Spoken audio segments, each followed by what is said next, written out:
Here we have an old York unit.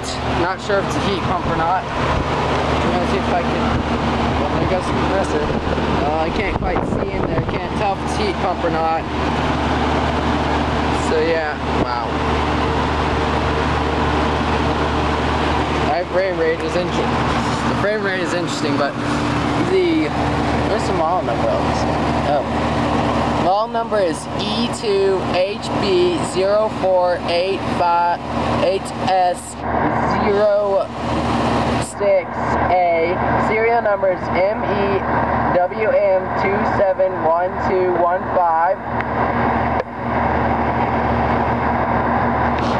And this doesn't look exactly like the case installed. As you can see right here, those wires don't exactly look the best, but overall it looks rather clean. This is an old York unit running. Not sure if it's hacked installed or not, but it's not exactly on the foundation either. Yeah, an old York unit that is running.